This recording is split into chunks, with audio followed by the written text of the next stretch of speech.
নির্বাচিত হওয়ার পর আর শ্বশুর বাড়ির সম্পদ বাড়বে না। আমাদের দেশে এটা একটা অদ্ভুত কালচার। নেতা হওয়ার আগে, নির্বাচিত হওয়ার আগে তেমন কোনো সম্পদ থাকে না। যেই নেতা হলো, নির্বাচিত হলো, লাফিয়ে লাফিয়ে রফ রফ করে শ্বশুর বাড়ির সম্পদ বাড়ে। আমরা সেই বাংলাদেশটা চাই যেই বাংলাদেশে ন্যায় বিচার এমন ভাবে কায়েম হবে যেখানে সাধারণ একজন মানুষ নির্দিষ্ট কোনো অপরাধ করলে বিচারের আওতায় এনে তাকে যে শাস্তি দেওয়া হবে, দেশের প্রধানমন্ত্রী কিংবা প্রেসিডেন্ট হয়ে তিনি যদি একই অপরাধ করেন তাকেও এ দেশের আইন ছাড় দিয়ে কথা বলবে না।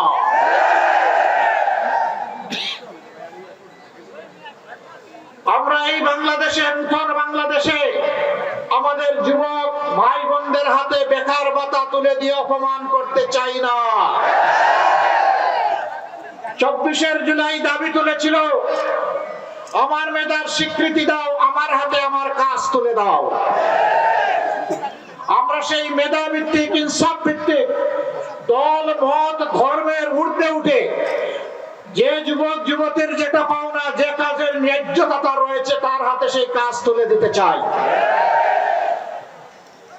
আমরা ওই বাংলাদেশটা করতে চাই নির্বাচিত হওয়ার পর আর শ্বশুর বাড়ির সম্পদ বাড়বে না।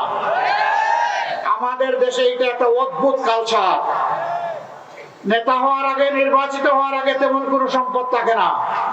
যেই নেতা হলো, নির্বাচিত হলো, লাফিয়ে লাফিয়ে রফ রফ করে শ্বশুর বাড়ির সম্পদ বাড়ে।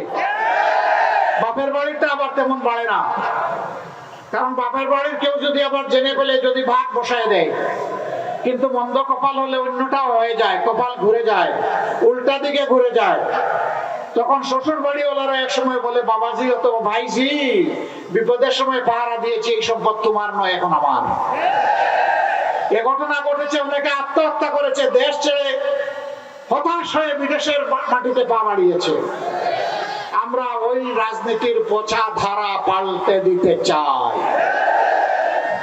সেই বার্তা নিয়ে আমাদের সামনে হাজির হয়েছে ইনশাআল্লাহ আগামী 12 ফেব্রুয়ারি। এই 12 ফেব্রুয়ারি অতীতের 12টা ভোটের মতো কোনো ভোট নয়, এটি ভিন্ন বার্তা দিচ্ছে। আলহামদুলিল্লাহ, সারা বাংলাদেশের যুবকরা জেগে উঠেছে। তাদের একই কথা, আমরা সন্ত্রাস ফ্যাসিবাদের সাথে নাই, আমরা চাঁদাবাজদের সাথে নাই, আমরা দুর্নীতির সাথে নাই, আমরা বেইনসাফির সাথে নাই, আমরা মায়ের ইজ্জত হরণকারীদের সাথেও নাই। এই রায় তারা ইতিমধ্যে দিয়ে দিয়েছে। বাংলাদেশের সর্ববৃহৎ এবং প্রসিদ্ধ পাঁচটি বিশ্ববিদ্যালয় ছাত্র সংসদ নির্বাচনের মাধ্যমে জানিয়ে দিয়েছে কি চায়, তারা জানিয়ে দিয়েছে। এবার মা বোনেরা জেগে উঠেছে, তাদের ইজ্জতকে সংরক্ষণ করার যুদ্ধের লড়াইয়ে তারা অবতীর্ণ হয়েছে। আমরা তাদেরকে মোবারকবাদ জানাই। আমরা আজীবনের জন্য তাদের কাছে কৃতজ্ঞ, কারণ মায়ের পেট দিয়েই তো দুনিয়ায় এসেছি। মায়ের বুকের দুধ মূল্যবান, পবিত্র দুধ খেয়ে বড় হয়েছি। মায়ের বুকের বিছানায় লালিত পালিত হয়েছে। সেই মাই তো আদরে যত্নে আজকে আমাদেরকে মানুষ করেছেন। মা, তোমার এই ঋণ কখনো পরিশোধ করতে পারবো না, কোন সন্তানের এই শক্তি নাই। কিন্তু আমার মায়ের ইজ্জতের উপর যে হাত দিবে, আমি জ্বলে উঠবো, আমি তাকে ক্ষমা করবো না, জীবন দিব, মায়ের ইজ্জত কাউকে কেড়ে নিতে দিব।